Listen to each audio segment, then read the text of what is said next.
Regal that were all designed for the audio or for the car industry, right? And they just made a conversion over for the audio. This company designed a head unit for the marine industry. Notice, see this composite chassis, right? You pull out every other one and it's going to be an aluminum frame. What happens? Condensation builds up on the back side here, right? These boats are in very humid climates, right? So you got a nice composite chassis.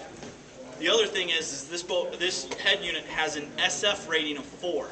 It's a sliding scale of waterproofability, 1 to 5. 5 meaning it can be submerged underwater for 30 minutes and then continue to work. So this has 1 notch below that, an SF rating of 4. When your iPod's in there, you can see it's got a rubber scupper completely around, so it seals tight. No chance, I mean, I can have a garden hose right here. No chance of that unit being hurt. So that's a phenomenal sound system. Now, right now, I got the battery switch on, and I'm pushing power on the unit, and it's not coming on. Does anybody know why? A switch on the dash. Exactly. We've got a safety switch on the dash, right? Your key, just like your automobile, has to be turned either to the left or into the right, right? Because let me paint a picture for you. I've got the radio blaring, and I'm pulling into the marina. And then I turn it down, right, to concentrate or to talk to the people on the docks, right? So I tie my boat up, I step off and go have lunch. What have I forgotten? Shut your radio off. Shut my radio off. But I'm taking my keys with me every time. So it automatically kills that radio, so it ensures that you don't come back to a dead battery. So, turning the key to the on position. Again, some of the other things that make this unit designed for the marine industry is notice how large the buttons are. It makes it very easy to hit when you're out in the water what button you want to go to, right? Versus a unit that's built for a car that doesn't move, right? You've got a huge LED display screen. How many of your customers that are writing the check for these boats wear glasses? Enough, right? Or at least need them to read. You got a huge LED display screen, so they're not going to have to hunt for the reading glasses when they decide to change the channel or put on a particular song. So this unit was designed specifically for the iPod. The reason why is the iPod, in terms of MP3 players, is the dominant player. And more importantly, it matches the demographic with the people that are stroking the check for this boat. Now, for those people that I hear, because I've had it happen occasionally, they're like, well, I want a CD player. Mr. Customer, if you don't understand the value of having a digital library on your boat for a small investment of $100 and a couple minutes of your time to upload your CD collection onto a digital library, you know what I mean? So there's a way that you can overcome that. But if they absolutely want, a CD player, they do make a CD player option for the Fusion head unit. But again, I would tell them the benefits of having, an iPod. You can get a Nano for $100. Slide it in here and get good to go. Absolutely.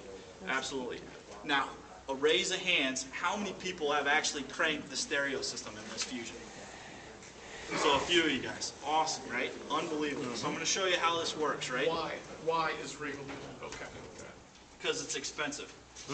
A pair of these speakers is 4 times what we were paying for Kenwood. No kidding. 4 times the cost, just for a pair. So no other boat builder is committed to Fusion at all, so they're going to be in business, or what's it? None of the cruiser companies are. That was a question I was asked by somebody, is if it's so great, why are they? I own one. They're awesome. Yeah. One of the other things that's killer about this sound system is again, a car audio, right, is designed for 4 zones, left, right, forward, and back. With a boat, you don't have that, right? I've got speakers here, I may have some speakers in the back. So this allows me to break it up into zones, so I can adjust the volume for certain zones. If you're on a cabin cruiser, I can cap the volume at a certain zone to a lower, so if somebody's in the cockpit, cranks up the radio, it's not going to blare somebody out down inside the cabin. And so this is important because your customers are going to call you. To adjust these zones, you just push in on this thing, and it'll highlight one particular zone. So you just push in, because a lot of times they're going to rub up against it, and they're going to be like, I'm only hearing sound in the bow, what's going on? You know what I mean? It's because they're just, using that stereo system. So, I'm going to, dang it. I put my iPod iPod in these things so much, I'm starting to wear out the connection.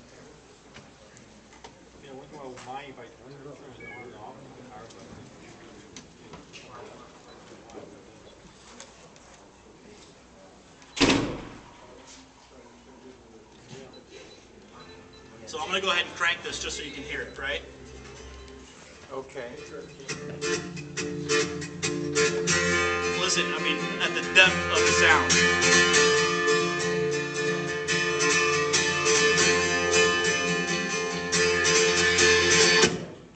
Oops.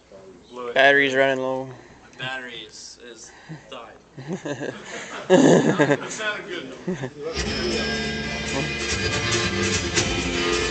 You know, the battery's so low it's gonna sound like garbage. But I mean, I would highly encourage you to get on your boats and crank that stereo system to see what it sounds like, and have a few songs on your iPod so that when you're in the showroom you can just slide it in there and show them that sound. Chris, I've been next to guys with big expensive cigarette boats that maybe have the take most kick-ass stereo system on the beach. Yep. They look over my 25-20 like, Jesus Christ. Yeah, what you got in it? Yeah, they're flipping out. Absolutely, absolutely. It's a phenomenal sound system. It's clean inside, but you can hear it all the way down the beach. Yeah, it's crystal clear sound. So it's a phenomenal sound system. Actually, that unit right there may have some juice. Let me hop on